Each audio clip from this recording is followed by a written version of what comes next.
Good afternoon from Yummy Bee TV. Wishing you all well, of course, right? On a dreary day. I've had a cold for 2 days, but I had to come up and do this video. And once again, I have been telling you lot for quite some time that I am really concerned and have been for a very long time about Mr. Fish's mental state, man. Many of you messaging me, sending me the video that's circulating all around the world of apparently, allegedly, Mr. Fish is on the bus, a whole lot of noise, early morning, not really a good look, mate. Mental health, substance misuses, no, whatever way you look at it, I will not be able to justify his behaviour on this. But I do point to that it looks like to me that he's the one that's been assaulted, to be honest, right? So we know Mr. Fish is a bit eccentric. I'm hearing that he stopped taking his medication. Again, no, I always believe once you get older, and I always tell you this, is that you're meant to learn from past behaviours. You can't be on a crowded bus where there's children screaming in the background after what took place. I put the video in the description up there. It's not really a good look. To get folded up, Mr. Fish, and get thrown off the bus like that. A man who seemed a bit outraged that you was just talking really without really harming him physically. But he felt that his children and other people were feeling threatened and didn't really like your behaviour. But he wrapped you up and he pulled your pants down and he threw you off the bus, mate. You know what I mean? It's a right muggy turnout. Because I always said to you, didn't I? I always say, if you're an old-time gangster, you're an old-time thing, you know that too much talking right before you're going to go into action ain't the way to do it, mate. You're setting yourself up. No one really takes you serious if you do too much talking aggressively and the other person thinks, well, you ain't done nothing yet, I'm going to violate you, which he did. And I'm really, really upset for you, man.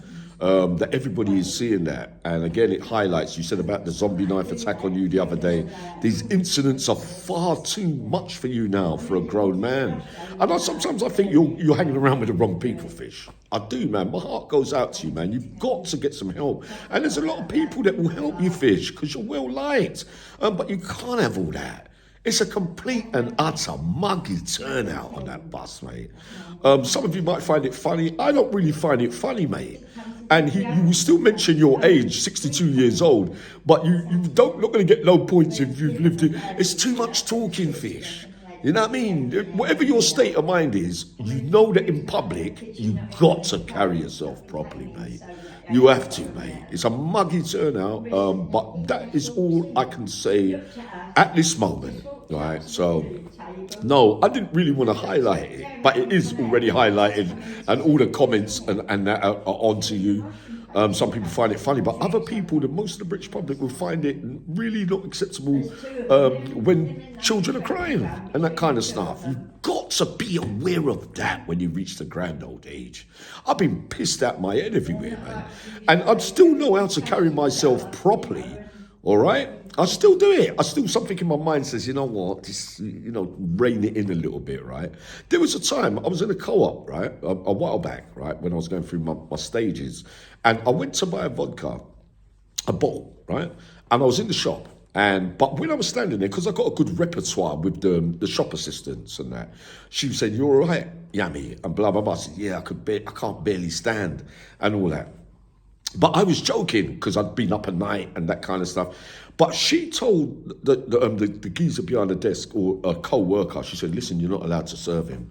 And you know what? I took real offence to that. When your brain's not quite right, you don't listen. But I did manage to listen, but I didn't get the point of what they were saying because I was intoxicated. So I'm saying to him, "Look, I'm not drunk, though. I'm not being aggressive. I'm not doing all that. You've got to serve me." He said, "No, Yummy, we can't, because you told her that you can't stand." But I missed the point, because your brain's not into gear, yeah? So I left, I goes, "Nah, man, you're supposed to go on your own judgment and judge me on how you're seeing me now and da-da-da-da-da-da." You know, when I woke up with my missus in the morning, when I woke up, I said to her, I said, "You know what? I missed the point. I was the one that told the shop assistants they're not going to serve me because they believe that I'm in danger." So I went searching for the shop assistant, a day later or so. And I didn't find him, but imagine, right? I'm walking by and past the shops or something. He was with the general, the security man from the co-op, and they approached me. And I thought, wow, I'll be looking to say sorry to him, right? Because I missed the point. The general goes, listen, there was because they were having their lunch break outside. So he came and he said, yeah, Uncle Yami. He said, yeah, there was an altercation and blah, blah. I said, nah. I said, straight away, I said, nah, he was in the right and I was in the wrong. And my behaviour was not acceptable. Well, it wasn't over the top, nothing like this or anything like that. But I missed the point of the main point. Never mind whether I wasn't being aggressive or whatever. The man's got a care of duty, and they've got a protocol in the shops that if you look a bit worse, they don't want to add. So I give the man a hug. The man that shop, he goes, oh, thanks, uncle. I said, because you know why? When I woke up, I asked my missus, I said to her, she said, I knew you knew. Because I did, when I woke up, I went, oh no, I was in the wrong.